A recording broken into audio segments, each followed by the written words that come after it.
എല്ലാവർക്കും നമസ്കാരം. നിമിഷ നേരം കൊണ്ട് നമുക്കൊരു ടേസ്റ്റി മുട്ട റോസ്റ്റ് ഉണ്ടാക്കിയാലോ.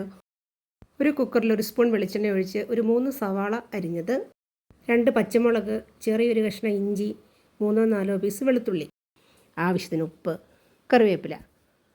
1 മിനിറ്റ് നേരം ഒന്ന് വഴറ്റിയ ശേഷം 1 ഗ്ലാസ് വെള്ളം ഒഴിച്ച് 1-2 വിസിലിന് ശേഷം ഒരു പാനിൽ 2 സ്പൂൺ വെളിച്ചെണ്ണ ഒഴിച്ച് കടുക് പൊട്ടിക്കുക. അതിനുശേഷം 2 സ്പൂൺ മല്ലിപ്പൊടി ഇടുക, 1 സ്പൂൺ മുളക് പൊടി ഇടുക, 1/4 ടീസ്പൂൺ മഞ്ഞൾപ്പൊടി.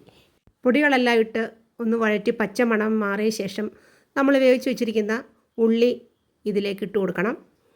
ഇട്ട ശേഷം 1 മിനിറ്റ് നേരം വീണ്ടും നന്നായിട്ടൊന്ന് വഴറ്റി കൊടുക്കണം. അതിനുശേഷം ഇതിലേക്ക് 1/4 ടീസ്പൂൺ ഗരം മസാലപ്പൊടി ഇട്ട് കൊടുക്കണം. ഫ്രഷ് കറിവേപ്പില ഇട്ട് കൊടുക്കുക. നന്നായിട്ട് വീണ്ടും ഒന്ന് വഴറ്റിയ ശേഷം എടുത്തു വെച്ചിരിക്കുന്ന മുട്ട നമുക്കിതിലേക്ക് ചേർത്ത് കൊടുക്കണം. 1 ടീസ്പൂൺ ക്രഷ് കുരുമുളക് ചേർക്കണം. വളരെ പെട്ടെന്ന് നമുക്ക് തയ്യാറാക്കാൻ പറ്റുന്ന ഒരു ടേസ്റ്റി മുട്ട റോസ്റ്റ് റെഡി ആയിട്ടുണ്ട്. എന്നാലേ നമുക്കിതിൻ്റെ കൂടെ കഴിക്കാൻ വേണ്ടി 2-3 പാലപ്പം കൂടെ അങ്ങ് റെഡിയാക്കിയാലോ. നമുക്ക് പാലപ്പം കൂടെ ഉണ്ടാക്കിയെടുക്കാം. അപ്പം മുട്ട റോസ്റ്റും കോമ്പിനേഷൻ. അപ്പം എല്ലാം ഉണ്ടാക്കിയെടുത്തിട്ടുണ്ട്. 2-3 അപ്പം ഉണ്ടാക്കി നമുക്ക് മുട്ട റോസ്റ്റും കൂടെ എൻ്റെ സൈഡിൽ വെച്ച്